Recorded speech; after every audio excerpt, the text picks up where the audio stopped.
Hello everyone, this is Defense Politics Asia, and this is a video on a topic that the pro-Ukrainian crowds just cannot uh, stop asking me about in the comments.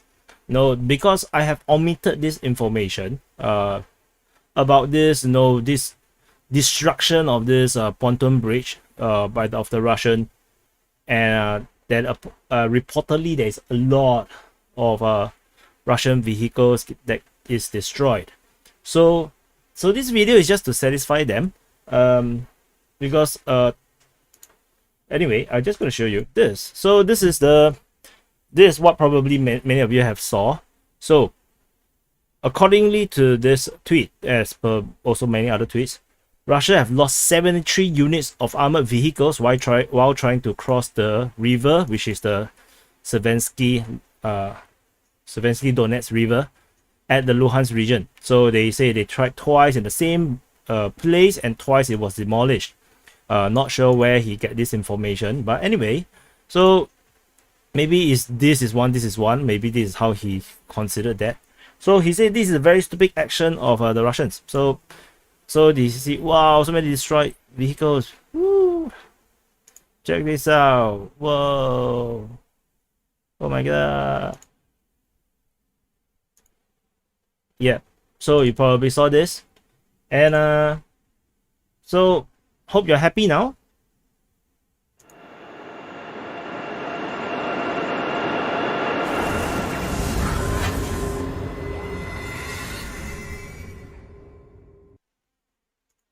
Okay, welcome back to the actual video.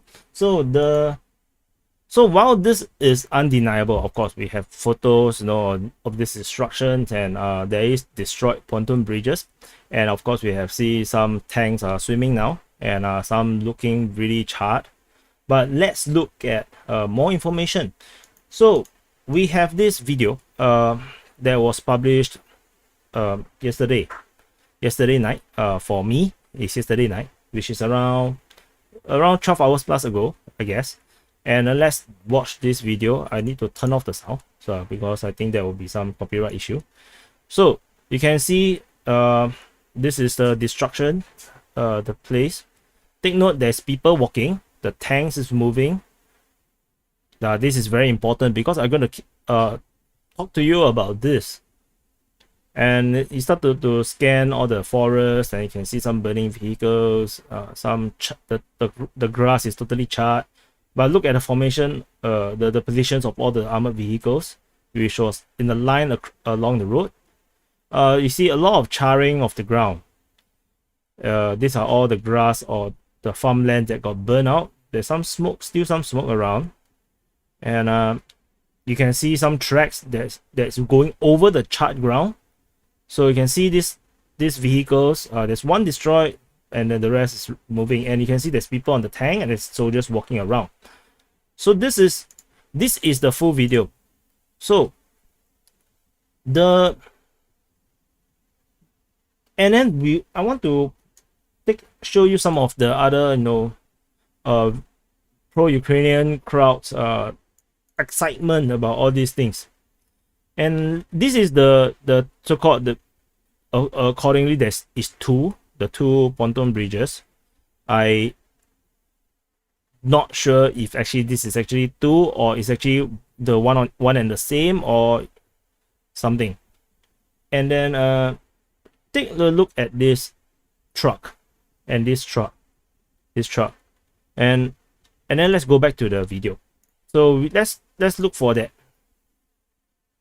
So this seems to be like there's only one pontoon here, and it looks like it's a later image, I guess. And this side, this is, I think, this is the chart crossing. So this is the chart crossing here, and there isn't really much of a truck here. And then it seems like there's more vegetation in the older one. The newer one seems to have slightly lesser, and you can see some trucks is around. This looks like a new one, and they are actually trying to piece up the next piece to this pontoon crossing. Seems like this is a new crossing rather than this is a destroyed one. This is the actual destroyed one. So not sure how they were linked up. So let's take a look at another one.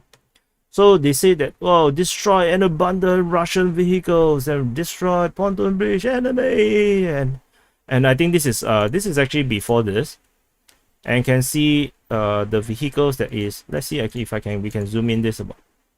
So this is probably more akin to what we saw in the video, and take a look at the video again. So let's take a look at the chart area. So this is, we have two chart one and one broken one and one slightly swimming one.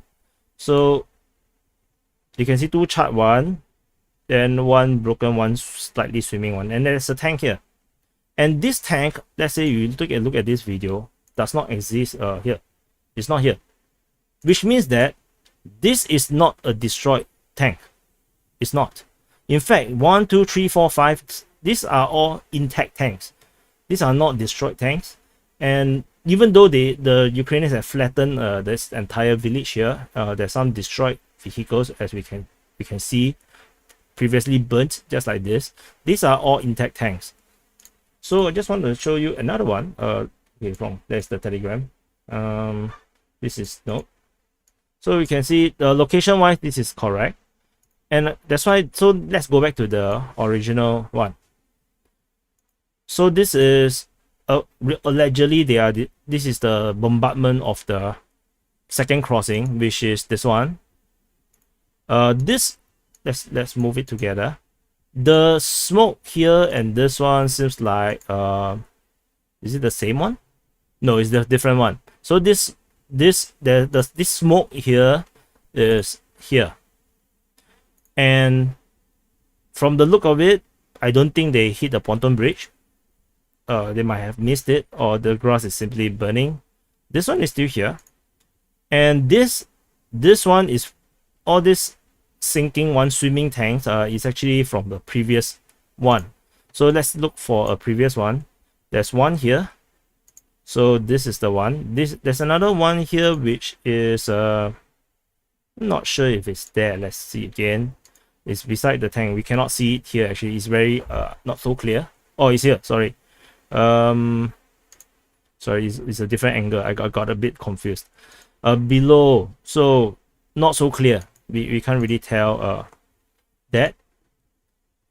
And let's take a look. This truck looks intact. This is intact. This is intact. So despite they putting all the boxes around, these lorries or trucks or ammunition trucks are all actually intact. And you can see this doesn't. Not everything that was squared are actually destroyed stuff. These are destroyed, correct? These are destroyed. But I don't think these trucks are destroyed. And as you can see, there might be a direct hit of sorts, but the caliber is not big enough to actually destroy the pontoon bridge. This is probably still usable. And let's go back to this video again. Let's go through the video again. So I want you to take note of this. So this is actually before the second pontoon bridge that was they were trying to build. It seems that they ran out of materials to build that second bridge, which was like kind of like halfway gone. You can see there's people walking here. There's another person here.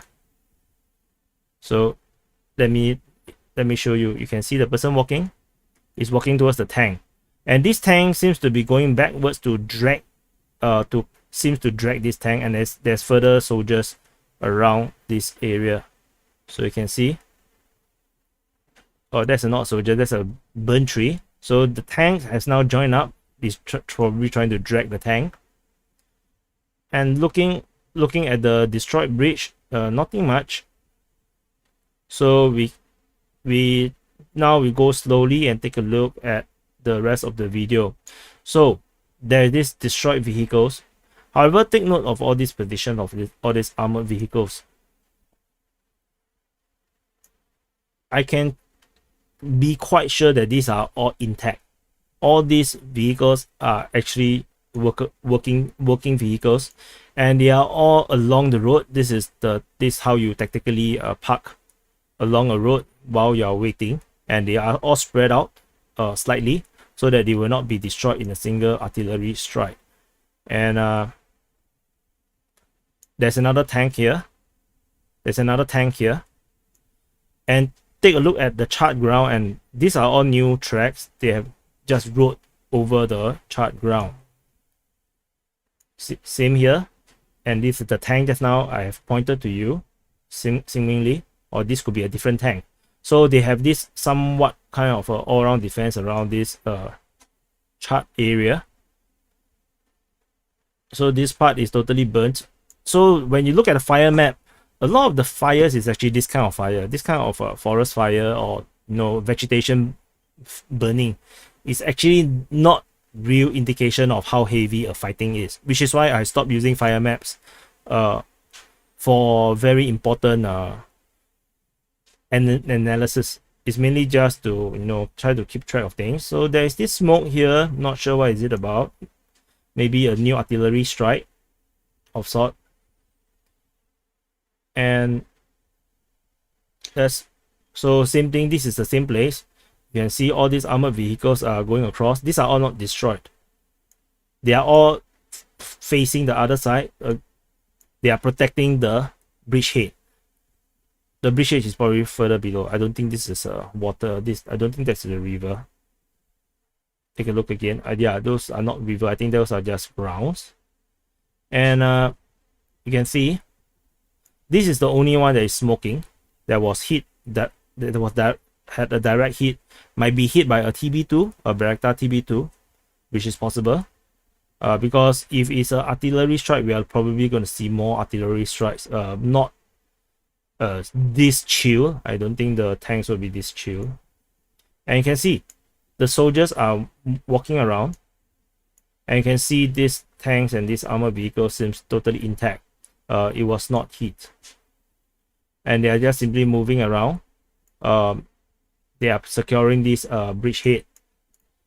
So coming back to this very exciting where is it? Yeah, so this kind of like very exciting pro-Ukrainian views, well, it's like so stupid, Russians don't know how to even cross a bridge and got destroyed, and 73 units. And this is the reason why I don't report, because remember about propaganda. Everything that you see online, you're seeing it because someone wants you to see it. That is the whole thing about all the information that's out there in this war. Every single piece of video, photo, imagery, even satellite image is only there because they want you to see it.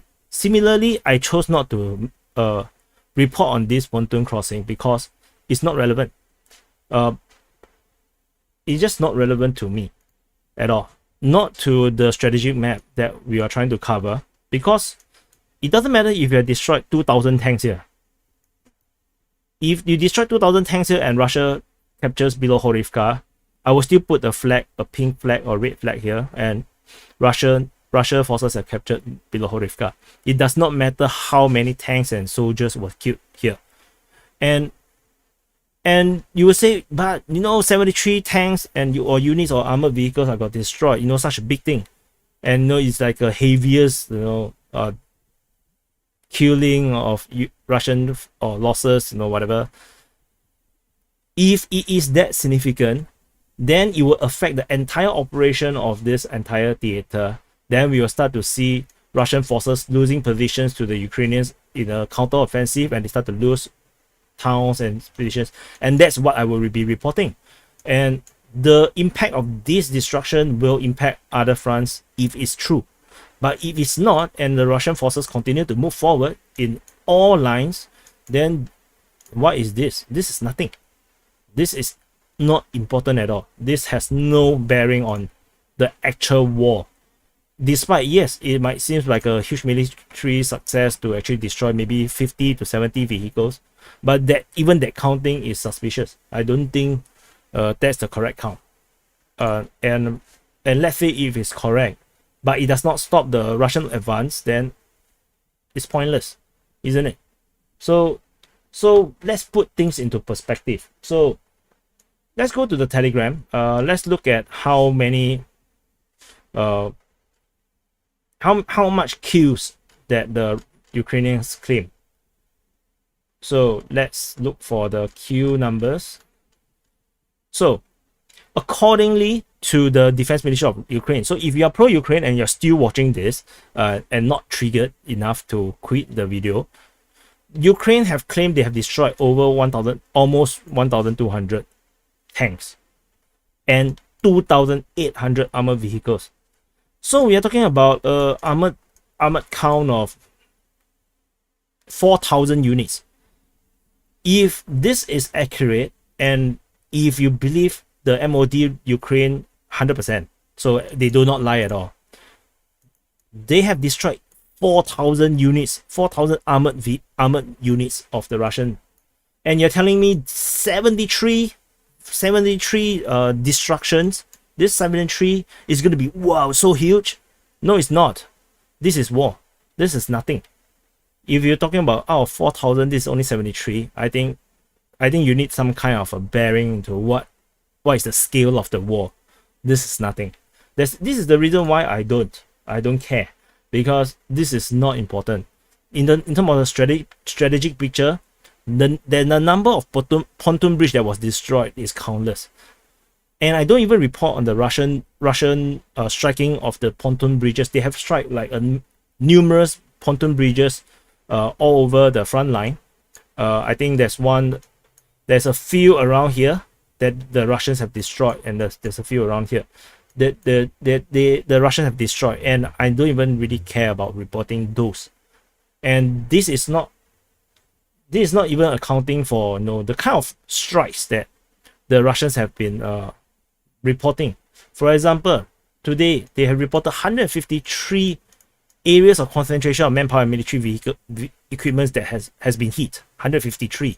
So let's say 153, and each area got one tank destroyed. That's 153 tanks. That is still way more than the 73 that was reported here. So don't celebrate this. This is nothing. The kind of celebration is ridiculous. You are not having the kind of perspective into how huge this is. And this is only purely airstrike, operational, tactical, and army aviation. We are not talking about missile and artillery hitting 15 command posts, 520 areas of manpower, and this is according to the Russians. So let's say they are lying. Only half is correct. Half of this is still 70 over. Half of this is 200 over. And this is one day. And let's scroll up further. This is another report. 170 soldiers that was killed. 41 armored vehicles has been destroyed in a single strike, in a single series of strike by the Air Force.